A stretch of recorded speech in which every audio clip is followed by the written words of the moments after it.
Hey, it's Kevin from KD Music here. This video here, I just wanted to talk about the PreSonus Faderport. I just purchased a new one of those recently. As you'd know from previous videos, I've got a Softube Console 1. And one of the complaints a lot of people have is that there's no fader on the Console 1.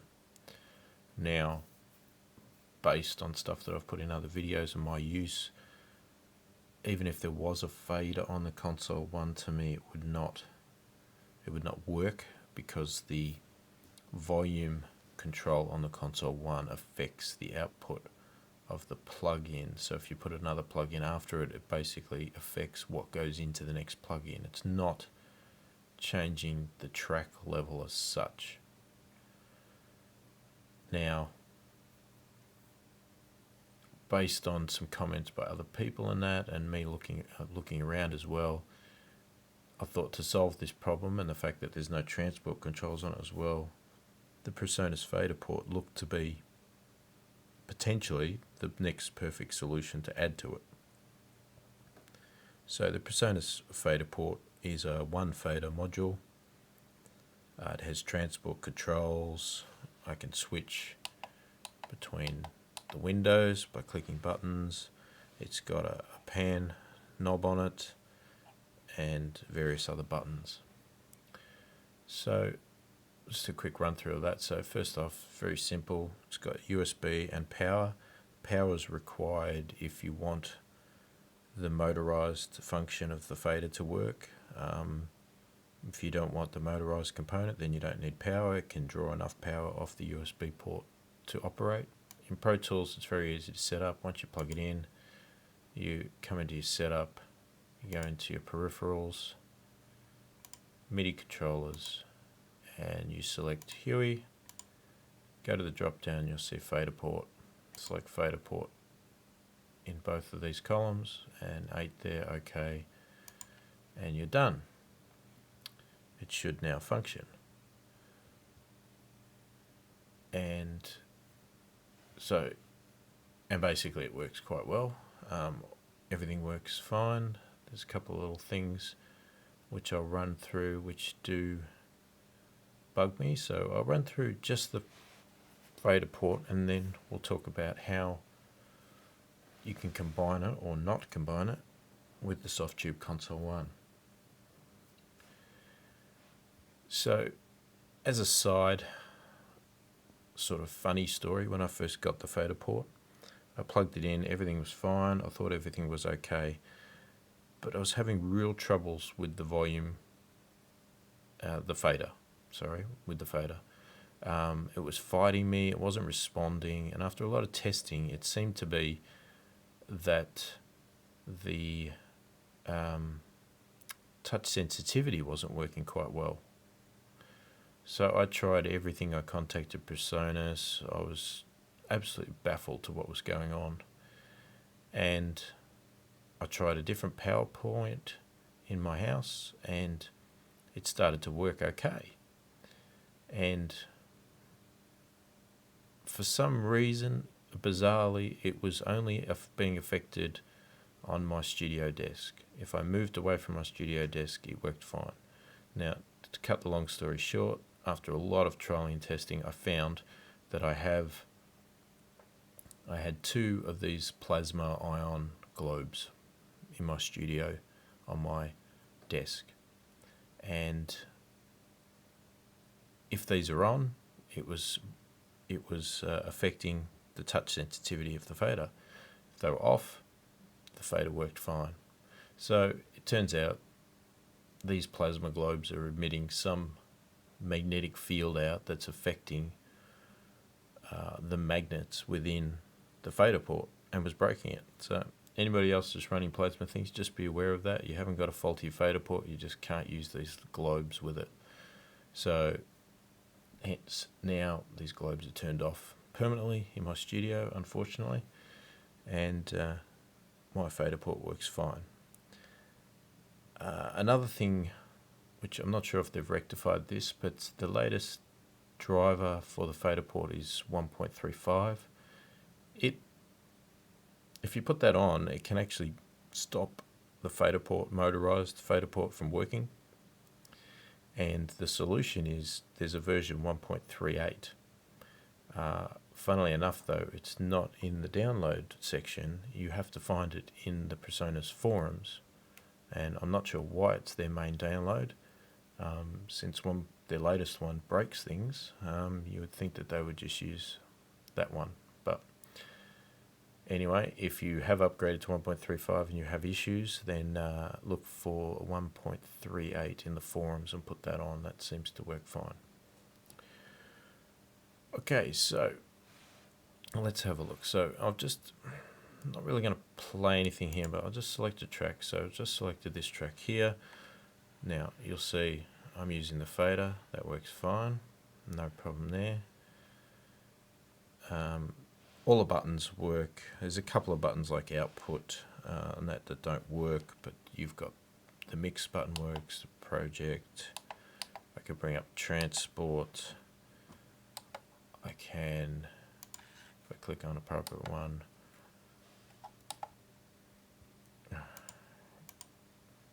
if I had an input, I could record enable.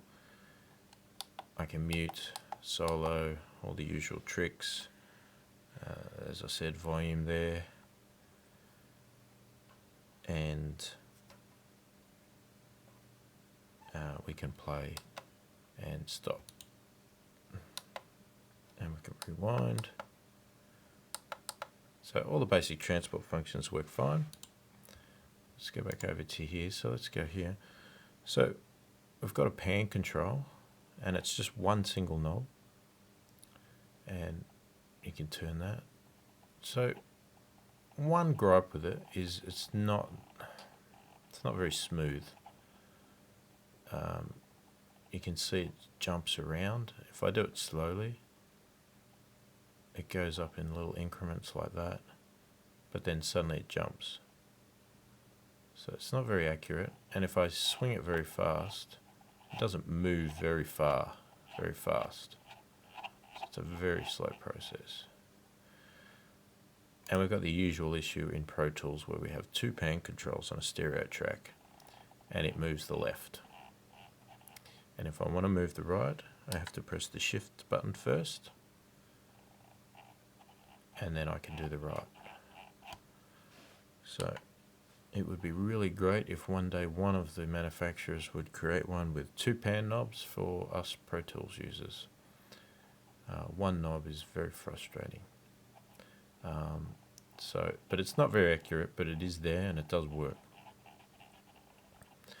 The fader is very accurate, quite sensitive, and it reacts to your touch very well.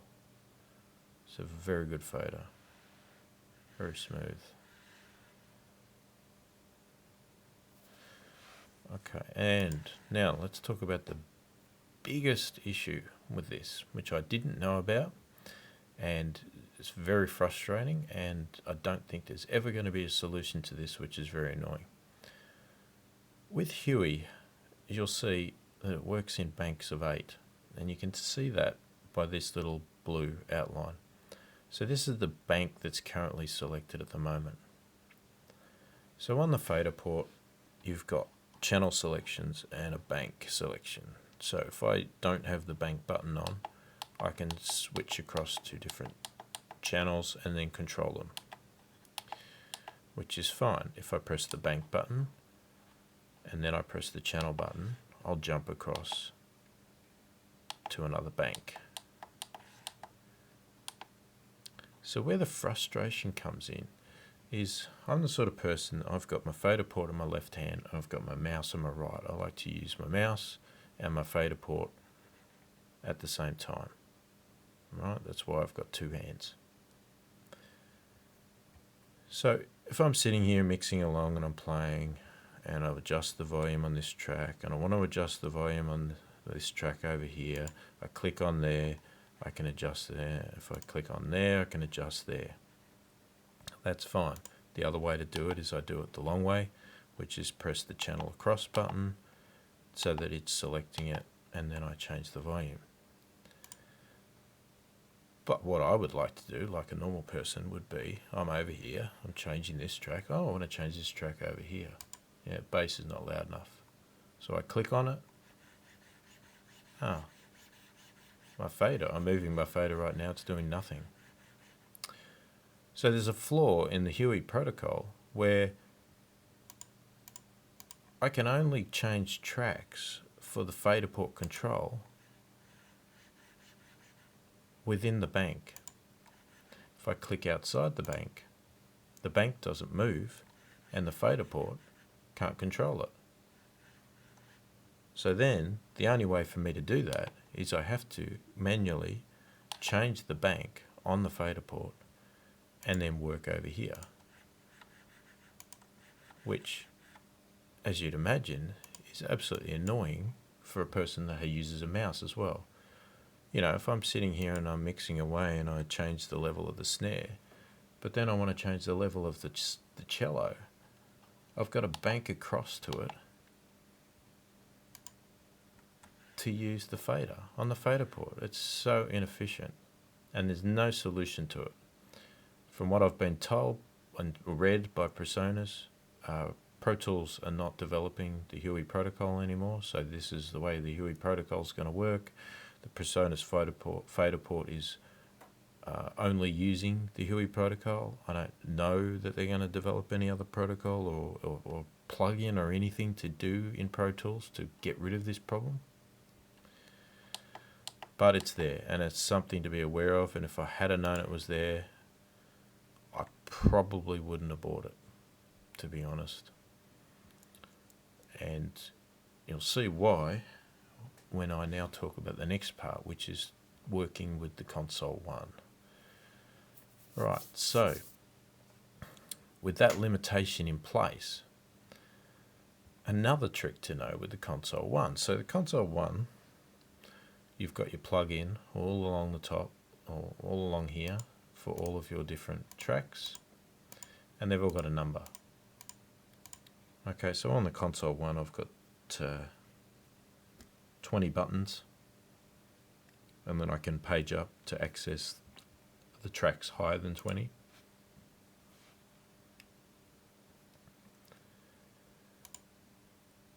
But so if I just open the window at the moment, alright, so I'm on track 1.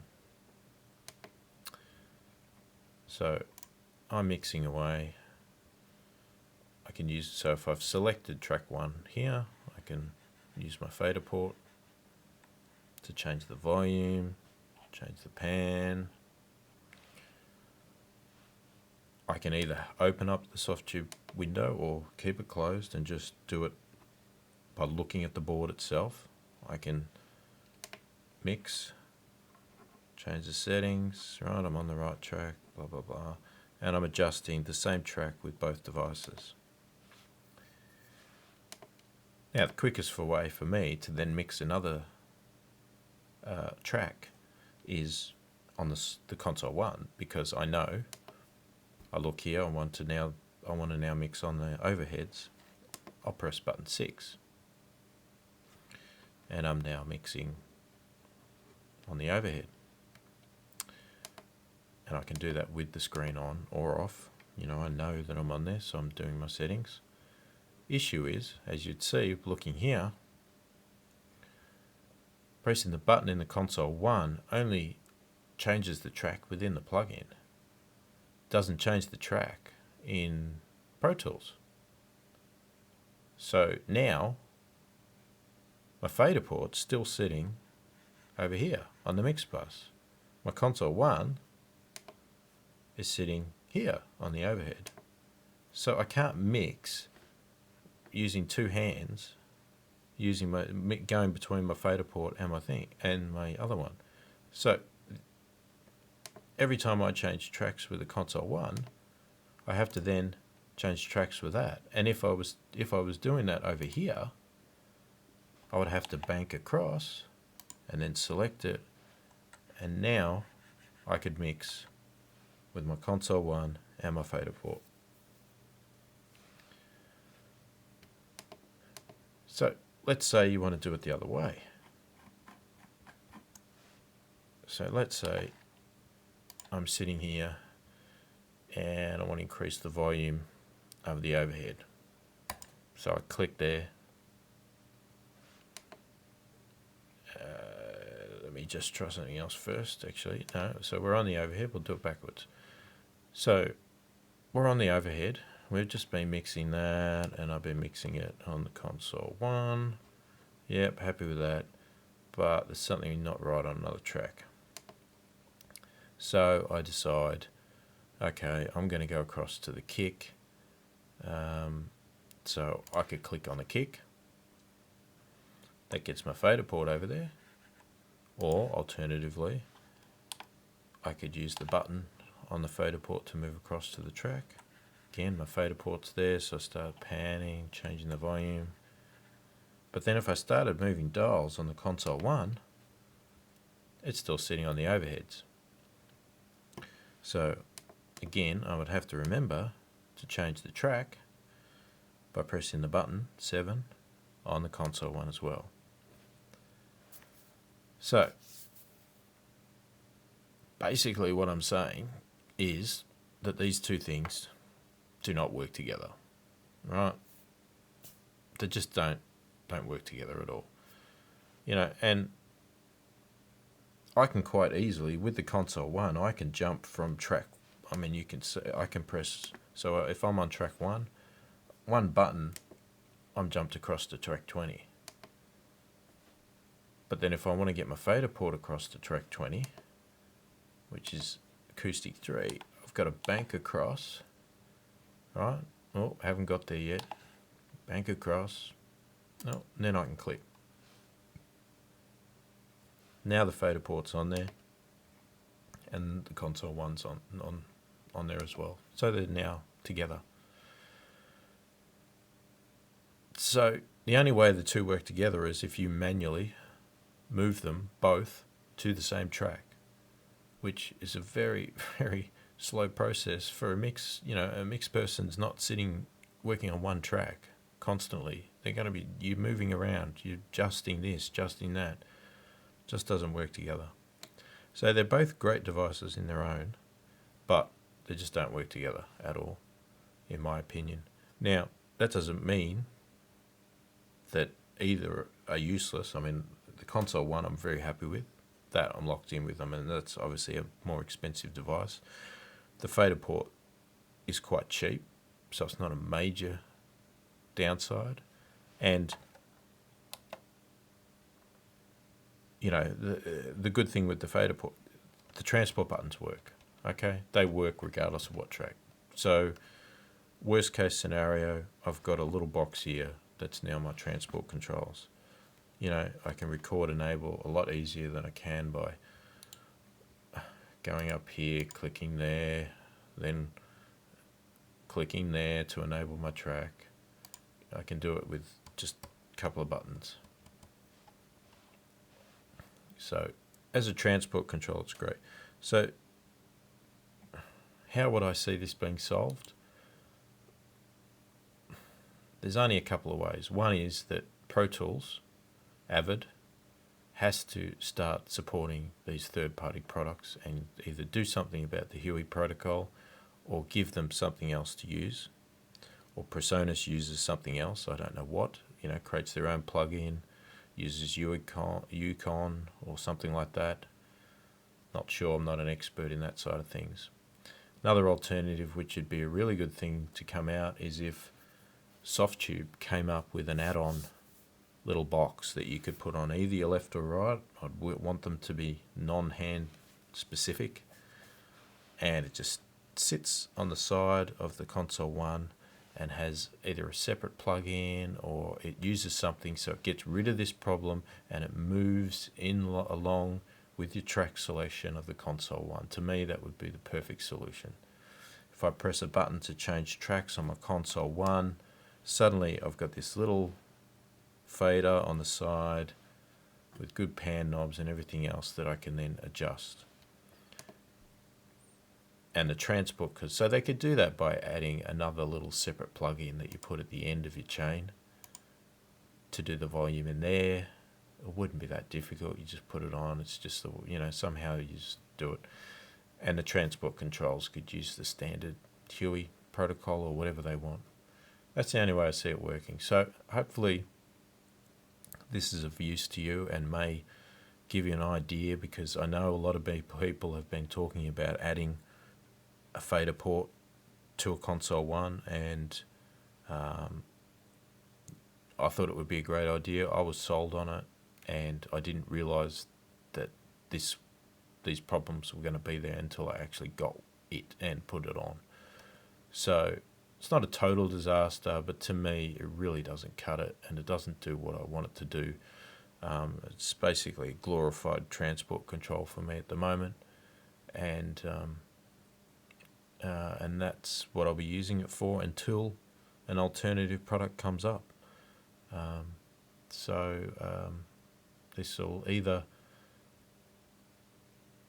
turn you off buying one because you've had the ideas that you think they would work together, or not. So hopefully it's been useful. Thank you for watching. Again, it's Kevin from KD Music, and thank you for watching.